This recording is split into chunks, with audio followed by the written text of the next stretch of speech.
I never imagined that the everyday scroll through my Facebook feed, a habit I had once found comforting in its connection to friends and family, would one day become the prelude to my ultimate heartbreak.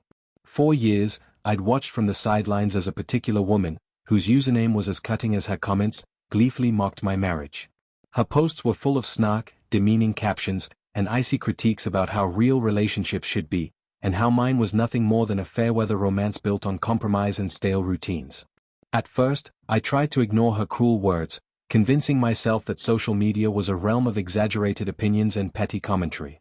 But as time wore on, her jibes began to erode a part of me I'd always thought unassailable, the quiet, deep-seated pride I felt for the life I had built with my husband, Daniel. I remember the first time I encountered her posts vividly. It was a rainy afternoon in early autumn. I was curled up on the sofa with a cup of chamomile tea, seeking solace in the rhythmic patter of raindrops against the window. I had just finished watching a feel-good movie about second chances and unconditional love, a stark contrast to the bitter reality I was about to face online. My phone buzzed, and as I unlocked it, there she was, with a post captioned in biting sarcasm, "Some marriages are just a fairy tale gone wrong, when you settle for less than you deserve." The comment was accompanied by a cropped photo of a perfectly ordinary living room, one that I instantly recognized as a snapshot from our own home, taken during one of our many family gatherings. I felt my heart contract as I read her words, a sensation of deep, simmering hurt mingling with an inexplicable dread. I told myself it was just another post from a keyboard warrior, that I shouldn't let it get to me, but the seed of unease was already sown. Over the next several months, her posts became a constant background noise in my digital life. Every time I logged in, there was another barb aimed at what she saw as the shortcomings of our relationship, mocking the routine dinners, the lack of spontaneity, and even the so-called love that we celebrated on anniversaries. At first, I attempted to brush it off, clinging to the belief that our marriage was built on a quiet, steadfast love that didn't need to conform to some idealized version of passion.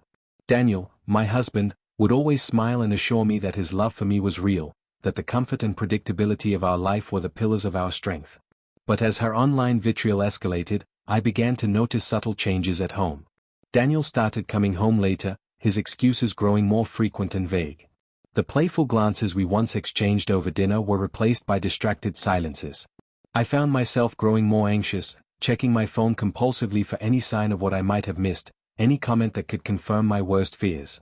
It wasn't until one chilly winter evening, when the sky was a deep indigo and the first hints of frost clung to the windowpane, that everything unraveled. I had been preparing for a quiet night in, planning to cook a hearty stew and curl up with a book. Daniel had gone out with some colleagues, and I thought I'd have a peaceful evening alone. As I sat down at the kitchen table, scrolling absent-mindedly through my social media feed, I received an unexpected notification. A live video was streaming on Facebook from our neighborhood. At first, I assumed it was just another local event, but as I watched, the video revealed a scene that made my blood run cold. There, in the dim light of a modest living room that was unmistakably our neighbor's, was Daniel, laughing and clearly comfortable, in the arms of the very woman whose venomous posts had haunted me for so long. The same woman who had derided my marriage, who had posted with a smug sense of superiority about how real love should be, was now entwined in a moment of intimacy with my husband. I froze, my fingers slipping from my phone as a tsunami of emotions crashed over me. For a long, agonizing minute, I could only stare, unable to process the reality before my eyes. Every cruel word she had posted, every dismissive comment about the shortcomings of my marriage, now reverberated with a bitter irony. My heart pounded in my chest as I realized that Daniel, the man I had trusted with my life, had betrayed me not only in the most personal way imaginable but with the very person who had made it her mission to tear down everything I held dear. In that frozen moment, the room around me seemed to vanish, leaving only the stark, inescapable image of my husband's laughter mingling with her mocking smile. I felt as if the world had tilted on its axis, a dizzying, surreal collision of digital cruelty and raw, painful reality. I quickly muted the live video, my hands shaking uncontrollably, and sat in stunned silence. My mind raced, trying desperately to comprehend how the very person who had ridiculed my marriage for years could now be the catalyst for its demise. The floodgates of memory opened, and I recalled the countless times I had felt the sting of her words, the nights I had wept quietly after reading her posts, questioning whether I was inadequate, whether our love was merely an illusion. In the aftermath of that moment, I spent the rest of the night in a state of disoriented numbness. I couldn't sleep, couldn't think of anything but the shattering realization that my life had been built on lies, both the ones told by my husband and the venomous narrative spun by a stranger online. I felt betrayed, humiliated, and profoundly alone. The next morning, as dawn crept through the window in a soft, indifferent glow, I mustered the strength to confront the unbearable truth. I called Daniel, my voice barely a whisper, asking for an explanation. His responses were vague and filled with evasions, a litany of half-truths that only deepened my sense of betrayal. That day, I confronted him at our small, familiar kitchen where so many happy memories had been made. His eyes, usually full of warmth, now avoided mine, and his hands fidgeted nervously with a coffee mug. He began, but I cut him off, my own voice shaking with suppressed fury and sorrow. Tell me the truth, Daniel. How long has this been going on? My question hung in the air, heavy and accusing. For what felt like an eternity, there was only silence, the kind that roared louder than any words could. Finally, he murmured, "It's been a few months." Those simple words shattered the remaining fragments of my trust, each syllable a confirmation of the betrayal I had feared most. As the days turned into a relentless blur of confrontation and introspection, I found that my world was rapidly disintegrating.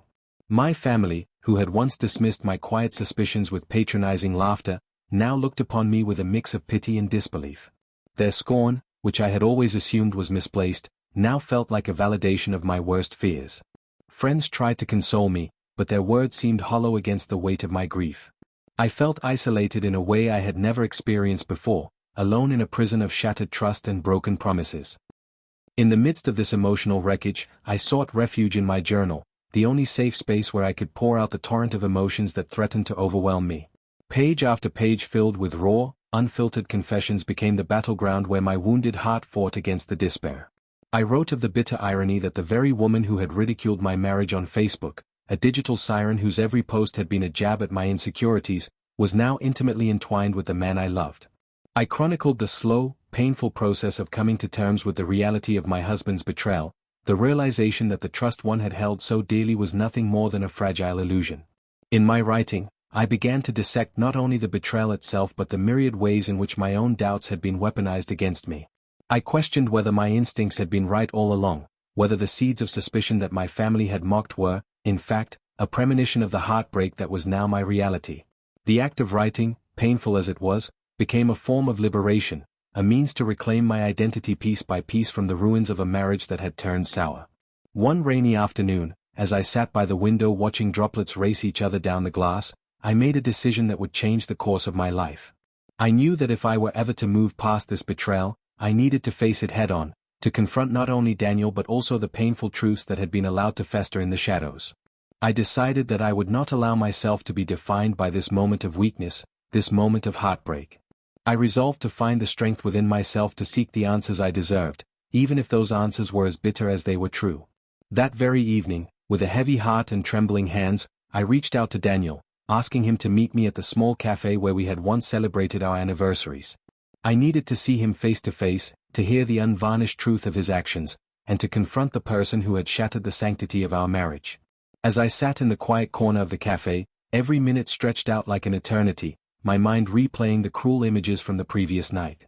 When Daniel finally arrived, his eyes were downcast, his demeanor subdued, a stark contrast to the confident man I once knew. The air between us was thick with unspoken words, and the hum of the background chatter only amplified the intensity of the silence.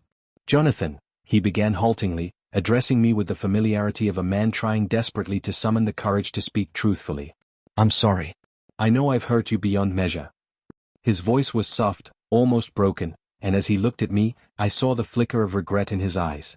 I pressed him, demanding to know why he had betrayed my trust, why he had chosen to hide this secret for so long, and, most of all, why the one person who had tormented me online had become entangled in our lives.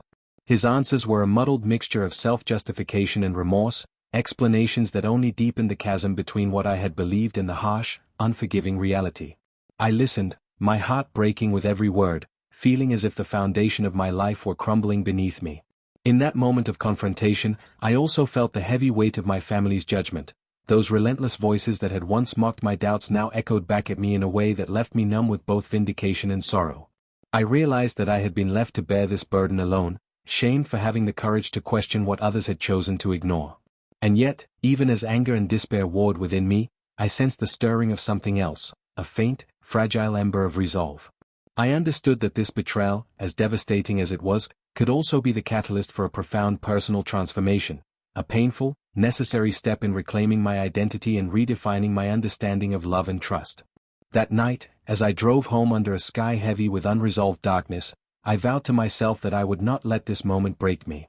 I would seek the answers I needed, not merely to justify the pain but to learn from it, to understand the complex tapestry of human relationships, where trust and betrayal, love and deception, are inextricably interwoven. I promised myself that I would face the coming days with a determination to heal, to transform the raw, searing pain into a source of strength and wisdom. The journey ahead would be long and fraught with obstacles, but it was a journey I had to embark upon if I were ever to reclaim the life that had been so cruelly torn apart. In the days that followed our confrontation, I immersed myself in the process of healing. I continued therapy, each session a painstaking exploration of my vulnerabilities and the lessons I had long ignored. I found solace in writing, in the simple act of pouring my heart onto paper as a means to exorcise the demons of betrayal. I even began to reconnect with old friends, those rare souls who had always recognized the depth of my commitment and had never doubted my instincts. Their support, though gentle and understanding, served as a reminder that I was not alone in this struggle, that others too had faced the dark chasms of mistrust and emerged, however scarred, with a renewed sense of self. At the same time, I couldn't help but notice the subtle shifts in my own perspective. The relentless shame that had once defined me began to recede, replaced by a cautious acceptance of the painful truth. I started to question not only the actions of Daniel, but also the culture of perfection that had suffocated our relationship, the unyielding expectations of our family and society that had left little room for the messy, unpredictable reality of love. I realized that our marriage, once held up as an ideal by those who never bothered to look beyond the surface, was a fragile construct built on half-truths and unspoken fears. And in that recognition, I found a kind of liberation, a possibility that I could rebuild not by clinging to the illusions of the past, but by forging a new path defined by honest introspection and the courage to embrace my own vulnerability. One evening, as the chill of winter gave way to the tentative promise of spring, I attended a small support group for individuals who had experienced deep betrayals. In that room of strangers, each of us bared our souls without pretense, sharing our stories of heartache and the long, arduous journey toward forgiveness.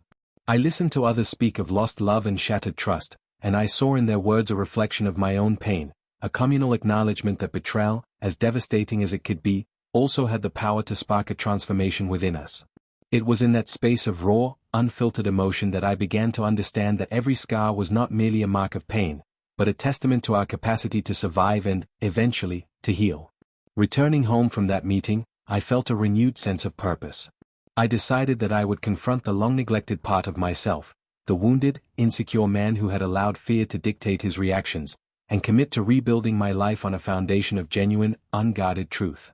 I started writing a new chapter in my journal, one not solely dedicated to recounting the events of that fateful night, but to envisioning a future where trust could be slowly re-established, not by denying the past but by integrating its lessons into a wiser, more compassionate version of myself. I wrote about the need to forgive, not for Daniel's sake, but for my own liberation, to free myself from the endless cycle of anger and self-doubt that had threatened to consume me. In the weeks that turned into months, I began to see the gradual effects of this inner transformation. The once crushing weight of betrayal began to lift, replaced by a tentative hope that perhaps I could reclaim the dignity and strength I had lost. I noticed that in the quiet moments, when the house was silent, when the city slept under a blanket of stars, I felt a small but persistent light breaking through the darkness.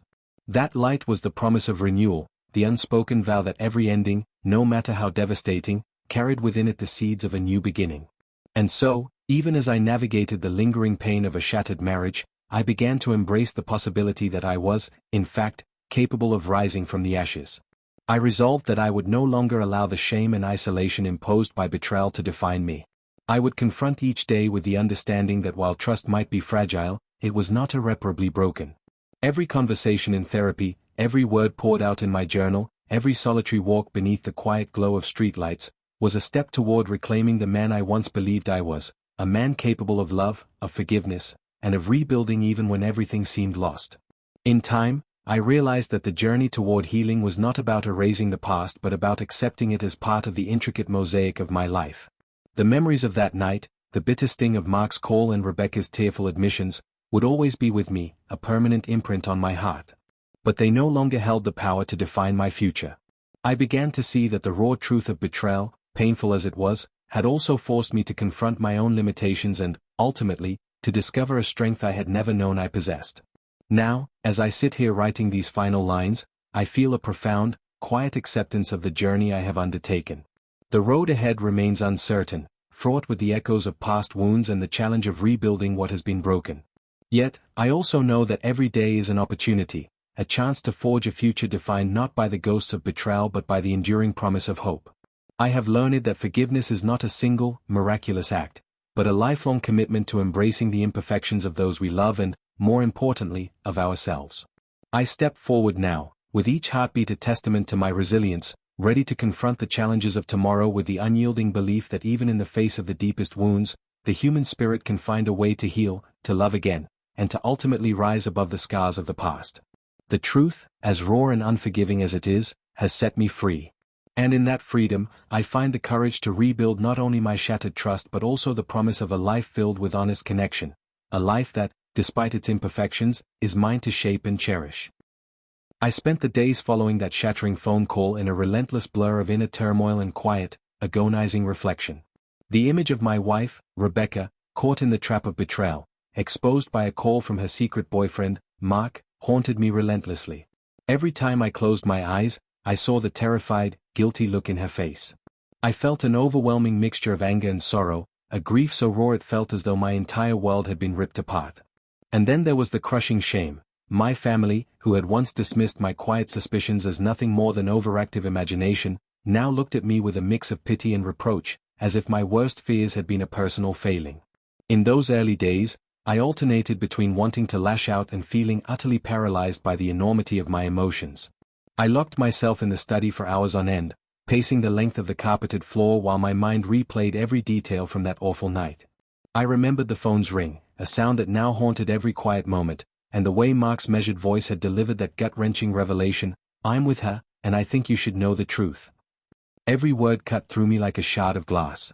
I couldn't shake the image of Rebecca's trembling eyes and the sudden, cold distance in Daniel's smile from years past. As the initial shock slowly began to subside, I realized that I couldn't allow myself to remain mired in a state of perpetual grief. I needed to understand, to piece together the why and how behind every moment that had led to this betrayal. I began a deliberate process of reflection, deciding that I would gather every shred of information I could about the unfolding events, not to assign blame immediately, but to reconstruct the timeline of what had happened. I spent long evenings scrolling through our shared photo albums, rereading messages, and revisiting social media posts. I recalled, with painful clarity, the subtle signs I had once dismissed, the furtive glances Rebecca gave when discussing her day, her sudden reluctance to share details about her plans, and even the way she would sigh deeply before answering my questions. In the rearview mirror of memory, those moments converged into a silent chorus that I could no longer ignore. In an effort to manage the overwhelming tide of emotions, I sought professional help. I made an appointment with a therapist who specialized in relationship trauma, hoping to find a way to navigate the labyrinth of betrayal, hurt, and confusion that now dominated my life. In the soft, welcoming office of Dr. Harris, a man with kind eyes and a calm, measured demeanor, I began to unpack the layers of pain that had accumulated over the years. I recounted, in painstaking detail, the series of events, the dismissive comments from family members that once made me feel like a paranoid fool, the subtle clues that Rebecca's behavior had changed, and finally, the devastating phone call that exposed everything. Dr. Harris listened patiently, occasionally nodding as I poured out the raw, unedited truth of my heart. "What is it that you feel most right now?" he asked in one session, leaning forward slightly as if to catch every word. I hesitated before answering. It's a mixture of betrayal and humiliation. I feel as though I've been living in a carefully constructed illusion, and now that it's shattered, I'm left with nothing but the debris of my own doubts. His questions forced me to confront the dual nature of my emotions, the rational part of me that had suspected something was off, and the wounded part that had trusted unconditionally. Over the following sessions, I began to understand that my instincts, once ridiculed by those around me, were not a weakness but a signal of my deep investment in our marriage. Dr. Harris helped me see that my pain was not solely the result of Rebecca's betrayal, but also a reflection of the unspoken expectations that had been imposed on me by family and society. At the same time, I wrestled with the public shaming that had come from those closest to me. I couldn't escape the memory of my relatives' dismissive laughter, comments that had once made me feel small, now echoing in my mind as if to say, "You should have known better." Family gatherings, once a sanctuary of shared meals and warm conversations, became minefields where every whisper and sideways glance stung with judgment. I began to understand that their scorn was not merely about Rebecca's infidelity, it was also about their own inability to accept that a marriage, no matter how seemingly perfect, could harbor secrets. Their reaction, as bitter as it felt, validated a truth I had long suspected, that trust is fragile, and that my concerns had not been unfounded. One afternoon, after a particularly draining session with Dr. Harris, I returned home and sat at the kitchen table, the space echoing with memories of happier times. I recalled the first Thanksgiving we had celebrated as a family, the way laughter filled the room, and the warmth of shared love. That memory was now tarnished by the knowledge that behind every smile, there could be hidden sorrow. I realized that my pain was not just about the betrayal, but about the loss of the ideal I had once cherished, a dream of a family that was open, honest, and secure in its trust.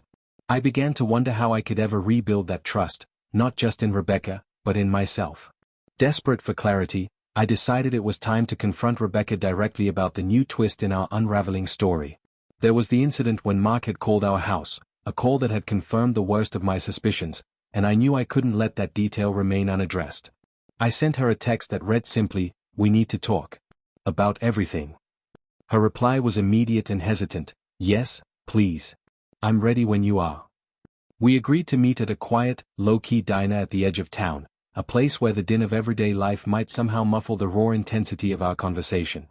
The diner was dimly lit, with worn leather booths and soft jazz playing in the background, a stark contrast to the chaotic storm inside me. When Rebecca arrived, she looked diminished, her usual radiance replaced by a shadow of guilt and exhaustion. We sat in silence for a few moments, the weight of unspoken words hanging heavily between us. Finally, I looked up and said, "Rebecca, I need you to explain what happened that night when Mark called. I need to know why you did it." Her eyes filled with tears as she reached for her coffee cup, her hands trembling. I was scared," she began, her voice barely above a whisper. "I was so scared of what it would mean if you found out, what our family would say, what everyone would think of me." Her admission was both heartbreaking and familiar, an echo of the secret she had kept for so long. I pressed further, my voice rising with a mix of anger and sorrow. "But why call our house? Why do you think that was the right way to handle it?" She looked down, ashamed, and whispered, "I don't know." I panicked. I thought if I could just let someone know, maybe I wouldn't have to hide anymore. Her words, raw and unpolished, confirmed my worst fears, that her fear of judgment had driven her to act impulsively, to expose our private world in the most public way possible. The conversation stretched on for hours. We talked about the years of unspoken tension, the moments when I had noticed her guarded behavior, and the incessant pressure of maintaining a flawless image for our family. Rebecca admitted that she had felt trapped, a prisoner of expectations and the relentless need to be perfect in the eyes of our parents. She explained that the affair, which had begun as an escape from that suffocating environment, had gradually turned into a desperate attempt to feel alive. "I felt like I was drowning," she confessed at one point, her voice breaking as tears streamed down her face. "I needed to breathe, to feel something real, even if it meant making a mistake that I now regret more than anything." As she spoke, I could sense the internal conflict that had tormented her for so long, the clash between her desire for freedom and the guilt of betraying the trust that we had built together. I felt my own heart breaking with every word, yet I also recognized that this painful truth was the first step toward any kind of reconciliation. There were moments during our discussion when silence fell between us, laden with the weight of what had been lost and the uncertain possibility of rebuilding what remained. I realized that my own shaming by the family, the cruel jokes and dismissive remarks about my suspicions, had not been entirely unjust. My gut had been right all along, and now I was forced to confront the fact that our marriage was far from the sanctuary I had believed it to be. After our long conversation, I left the diner with a mind full of conflicting emotions. I felt a bitter anger at the betrayal, a profound sorrow for the unraveling of a life I had painstakingly built, and a deep, gnawing sadness for the innocence that had been lost in the process. But amidst the pain, there was a small, stubborn ember of resolve. I knew that if I were ever to move past this, I would have to make a choice between succumbing to despair or fighting to reclaim the trust and love that had once defined us. That night, I sat alone in the quiet of my apartment, surrounded by the gentle hum of life continuing outside my window, and I began to write. I wrote of every feeling, every fear, every hope that dared to emerge from the darkness. I wrote until my eyes burned with exhaustion, and in those pages, I found a fragile blueprint for healing, one that acknowledged the depth of my hurt but also the possibility of a future built on honest communication and mutual vulnerability.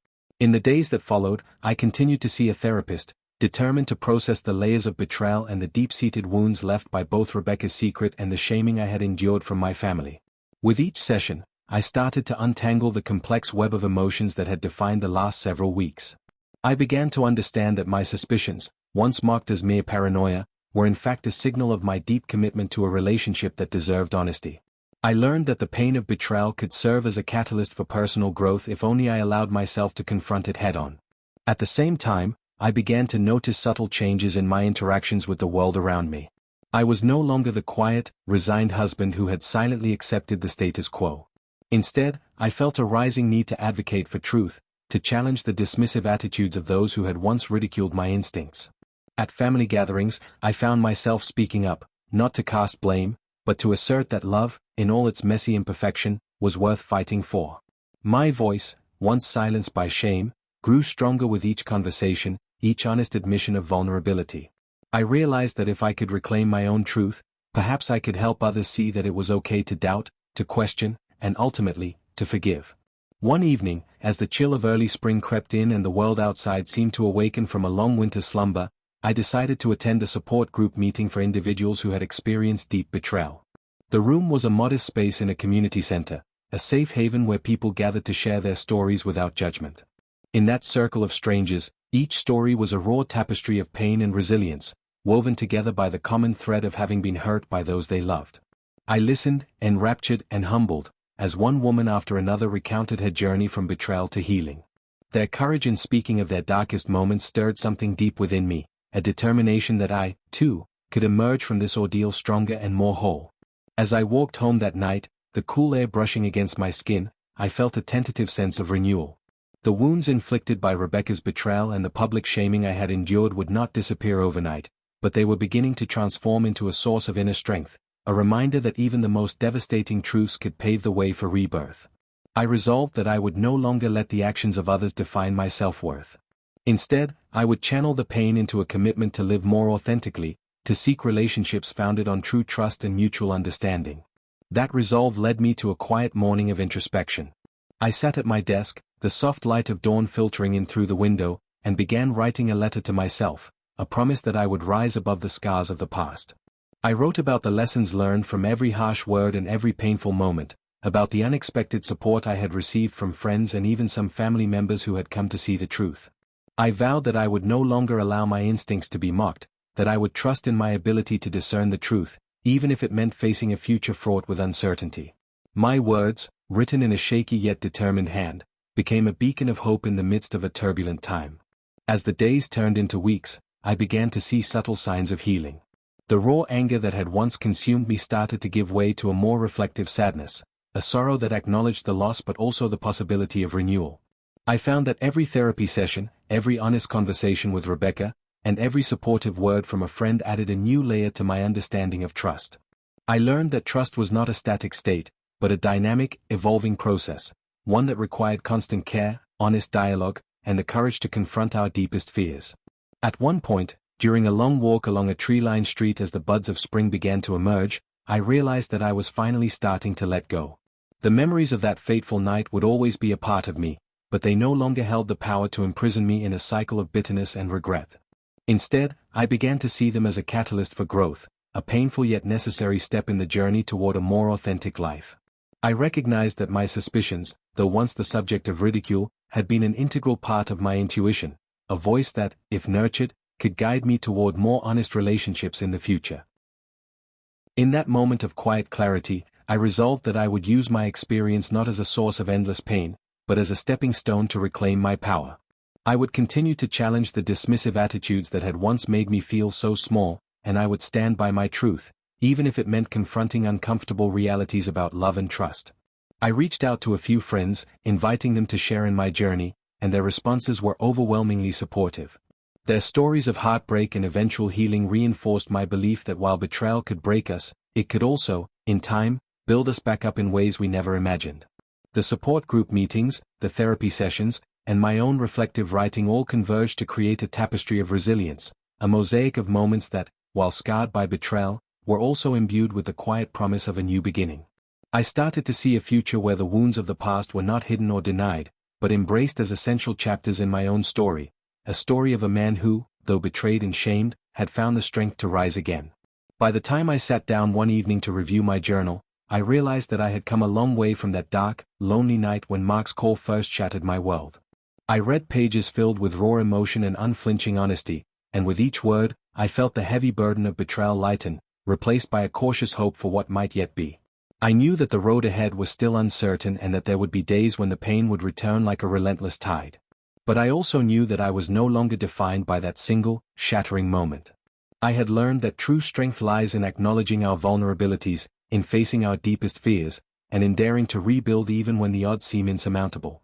In the quiet, reflective hours of early morning, as I sit here writing these words, I can almost feel the distant hum of hope mingling with the remnants of past sorrow. The process of healing is ongoing, each day a new battle, each small victory a testament to my resilience. I have come to understand that the journey toward rebuilding trust is neither linear nor easy, but it is a journey that I must take, for my own sake. I choose to believe that, with time, I can learn to trust again, not blindly, but with the tempered, cautious openness that comes from having endured the worst and emerged with a heart that still beats with the promise of a new dawn. In the weeks that followed that harrowing confrontation, my life became an endless series of quiet reckonings and unexpected revelations. I slowly began to understand that the raw, exposed betrayal, Rebecca's secret, the phone call from Mark that shattered the illusion of our marriage, and the relentless shame I'd endured from family and friends, was not an isolated incident but the breaking point of a long-accumulated silence. Every day, as I trudged through my routine with a heavy heart and a mind still reeling from the shock, I realized that I stood at the crossroads of a painful past and a future that was as uncertain as it was open to possibility. The first sign of change came on an overcast morning when I woke to find a thin layer of frost on the windowpane, the sun barely penetrating the gray sky. It was in that fragile light that I decided I could no longer live in the shadow of what had transpired. I gathered my thoughts, each memory a shard of broken trust, and sat down at my desk to write. Not another angry letter, not more bitter words, but a clear, unvarnished account of what I was feeling. Page after page, I poured out my heart, the sting of betrayal, the public humiliation that came from family members who'd once dismissed my suspicions, and the inescapable loneliness that had become my constant companion. In those lines, I began to see the outlines of my own resilience, the first tentative brushstrokes of a future where my identity would not be defined solely by pain. As I continued writing, a surprising clarity took hold of me. I started to recall the small moments of tenderness that had, in fleeting instants, broken through the dark cloud of betrayal. I remembered the way my mother's eyes softened whenever she looked at me, an unspoken apology for the years she'd sided with everyone else rather than listening to my quiet warnings. I recalled the few times a distant cousin reached out with a gentle word or a supportive smile. These fragments of empathy, though scarce, became the lifeline that reminded me that I was not entirely alone in my struggle. They whispered that perhaps the wounds, however deep, might someday mend. Determined to reclaim my sense of self, I took further steps toward understanding the roots of my anguish.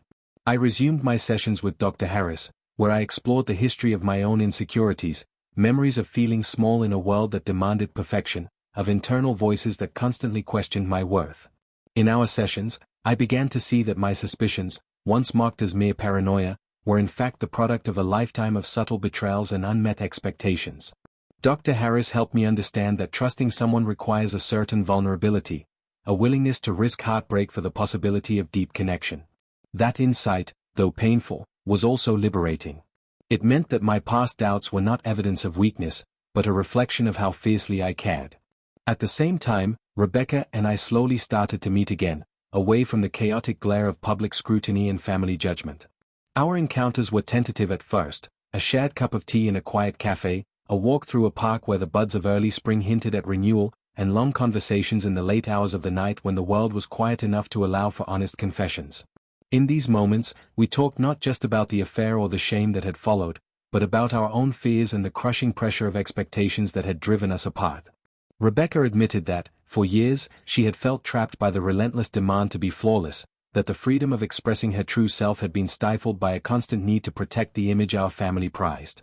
I confessed that my own silence had been partly to blame, that my reluctance to voice my concerns had allowed a rift to grow, one that neither of us could repair without raw honesty. One evening, as we sat on the back steps of our apartment building, the city lights shimmering like distant stars, Rebecca turned to me with a quiet, trembling resolve. "Jonathan," she said softly, "I want to rebuild what we once had, even if it's not the perfect picture we imagined. I want us to be real, flawed, honest, and open about our fears and dreams." Her voice was filled with both sorrow and a determination that resonated deep within me. In that moment, I realized that if we were to have any future together, it would have to be built on the ashes of our former illusions, a future where both of us could accept that pain was part of life, but that forgiveness could pave the way for a new beginning. The decision to try to rebuild our relationship was not made lightly. I knew that there would be days when the scars of that betrayal would feel too fresh, when the memories would come crashing back with a vengeance. Yet, as I looked into Rebecca's eyes that night, I also saw the reflection of a shared desire to heal, to face the long, winding road of recovery together, step by uncertain step. I agreed to enter couples counseling with her, and over the ensuing months, our therapy sessions became a crucible for transformation. We learned to speak openly about our fears, to listen without judgment, and to recognize that the love we once had could evolve into something deeper and more resilient if nurtured with honesty and mutual understanding. Outside the therapy room, the journey toward healing was marked by a series of small, significant acts. I began to reconnect with the parts of myself that had been buried under the weight of betrayal. I returned to my early morning walks, where the crisp air and the soft rustle of leaves became a meditation on renewal.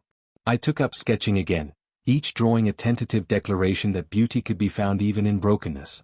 Slowly, I started to rebuild a community around me, a group of friends who offered genuine support, who recognized that vulnerability was a sign of courage rather than weakness.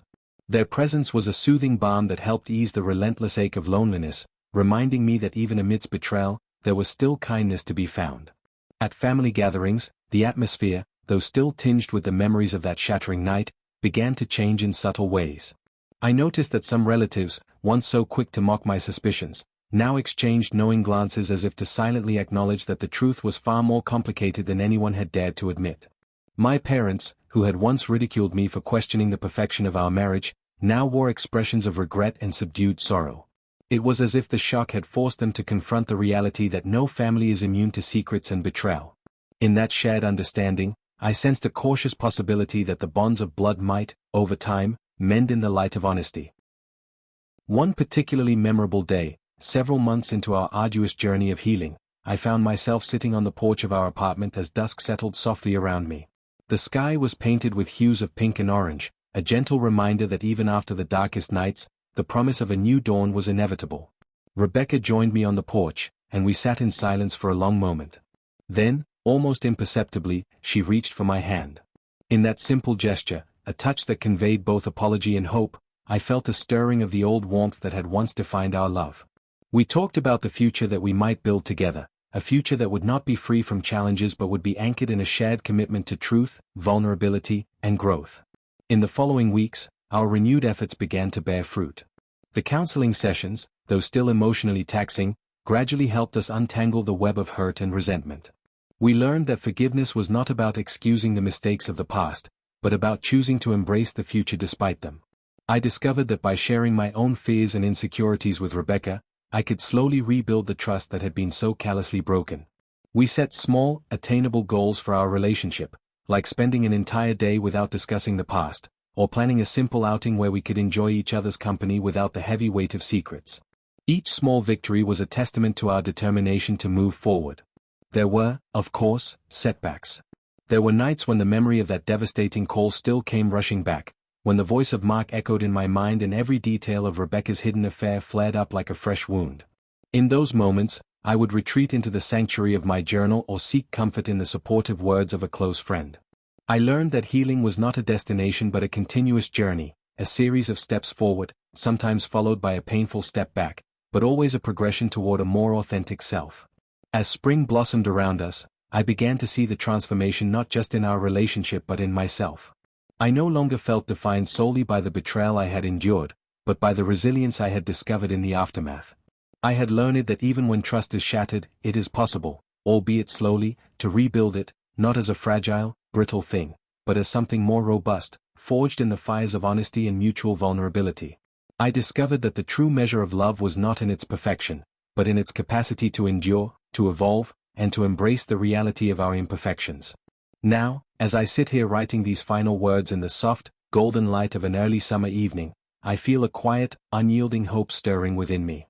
The journey has been long and fraught with heartbreak, but I have emerged with a deeper understanding of myself and the intricate nature of human connection. I know that the scars of betrayal will always be part of my story, etched into the very fabric of who I am. Yet, they are no longer symbols of defeat but of survival, each one a reminder of the battles I fought, the pain I endured, and the courage it took to stand up after every fall. In this final chapter, I embrace the truth that life is a mosaic of moments, of joy and sorrow, of triumph and loss, and that every piece, every broken shard, contributes to the whole. I have learned that forgiveness is not a single act but a perpetual commitment to understanding, to letting go of the past while honoring its lessons.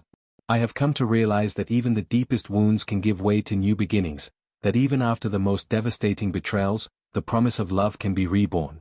Today, as I look to the future, I carry with me the memory of that painful night, a night that once threatened to break me, and the quiet knowledge that I have the strength to rebuild, to redefine what it means to trust, and to create a life that is truly my own. I will continue to walk this winding path, mindful of the lessons learned, open to the possibility that every ending, no matter how shattering, holds within it the seeds of a new beginning. And with each step, I choose to believe in the enduring power of love, a love that, when nourished by honesty, compassion, and resilience, can triumph over even the darkest of betrayals.